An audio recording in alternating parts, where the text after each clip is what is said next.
All right, let's jump right into this explainer. Today, we're tracing the absolute roller coaster timeline of everyone's favorite purple dragon, Spyro. We're talking legendary highs, heartbreaking missteps, and a totally unexpected multi-billion-dollar comeback. It's quite the ride. Here is our roadmap for today. We'll be looking at forging the purple dragon, the golden PlayStation era, the post-Insomniac Dark Ages, handhelds and missteps, and finally, a surprising resurrection. Let's get to it. Part 1. Forging the Purple Dragon. So, picture this. It's the mid-90s. Nintendo absolutely dominates the family-friendly market, right? Well, a scrappy startup developer called Insomniac Games wants a piece of that pie. They were founded in 1994, but their first game in 96, a really dark, gritty Doom clone called Disruptor, was kind of a commercial disappointment. They realized, hey, we need to appeal to Sony's younger demographic. So they hit the gas on a massive pivot. In just 2 short years, they went from a gritty shooter to launching a vibrant, open-world 3D platformer in 1998. The initial pitch for a cute, mischievous mascot hit the nail right on the head for that 8 to 10-year-old demographic. After a totally different pitch about alien invaders fizzled out, art director Craig Stitt threw out a brilliant idea. He basically pointed out that dragons are the absolute best of everything. They're like a T-Rex with wings that breathe fire. I mean, who doesn't love that? That was the exact spark the team needed to build their new open-world game around. Now, here is a super fun piece of trivia for you. Spyro wasn't always purple. Believe it or not, he was originally designed as a green dragon. But there was a huge problem. As the developers built out these massive, grassy, medieval fantasy worlds, they quickly realized their main character was basically wearing camouflage against the terrain. You just couldn't see him.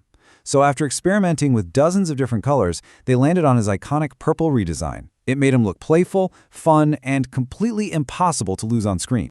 Moving right along to Part 2, the golden PlayStation era.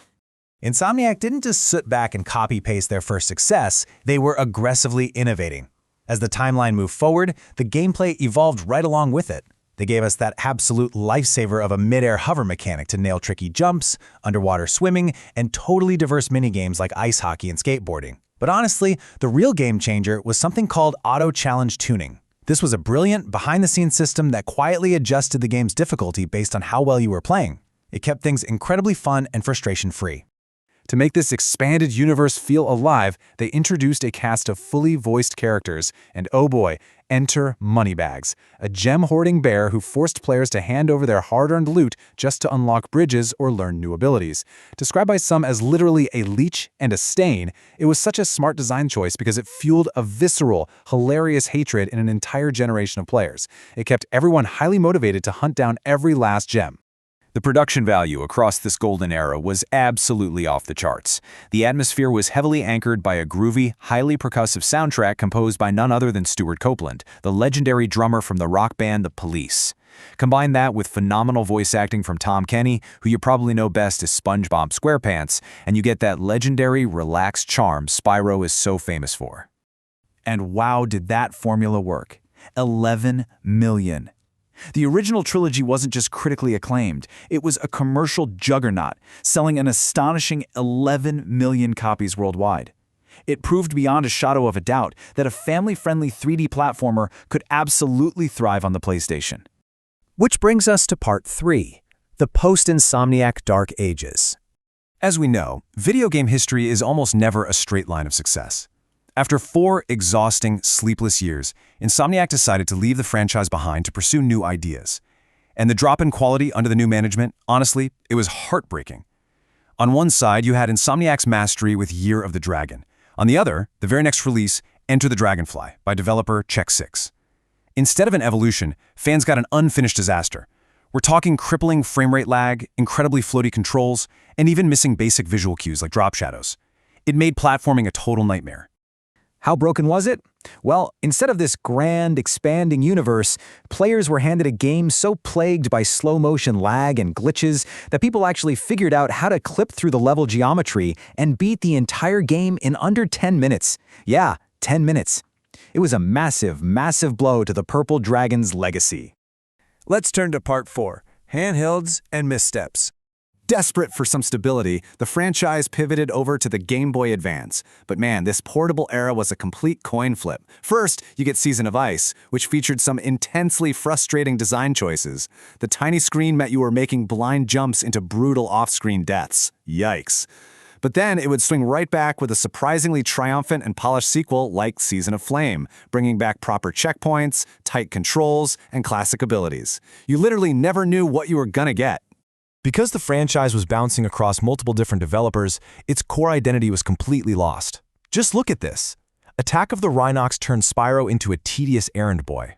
Spyro Orange was this miserable Crash Bandicoot crossover that boiled down to a repetitive minigame collection. And even console titles like A Hero's Tale bizarrely removed fundamental mechanics. They actually took away his signature mid-air hover move. Spyro was suffering from a massive identity crisis. And finally, Part 5, a surprising resurrection. Just when it seemed like our purple dragon was permanently grounded, a developer named Toys for Bob stepped in and took an unprecedented risk. They spearheaded a wildly experimental new genre called Toys to Life. They made Spyro the face of a brand new game called Skylanders. The hook? Players bought real, physical toys, slapped them onto a glowing peripheral portal, and magically warped them straight into the video game as playable characters. And it absolutely paid off. $3 billion. That staggering figure completely shifted the narrative. Skylanders wasn't just a hit. It was a multi-billion-dollar juggernaut. It was a cultural phenomenon that essentially resurrected the Spyro IP from the grave, introducing the character to an entirely new generation of children who had never even seen a PlayStation 1. Riding the massive wave of that financial success, Toys for Bob decided to give back to the original fans. In 2018, they released the Spyro Reignited Trilogy. It was a stunning, incredibly faithful HD remake of those original classic PlayStation games. They even consulted with the original creators back at Insomniac to lovingly rebuild the first 3 games completely from the ground up. They successfully captured that elusive 90s magic, but brought it to life with gorgeous modern technology. So, as we wrap up this explainer, I want to leave you with this final, provocative thought. After surviving fundamentally broken sequels, navigating an era of truly bizarre handheld oddities, and then turning around to spearhead a multi-billion-dollar Toys-to-Life phase, where will the Purple Dragon fly next? What untamed realms await Spyro in his next chapter? Thank you so much for exploring this timeline with me. Keep that curiosity alive, and I will see you in the next explainer.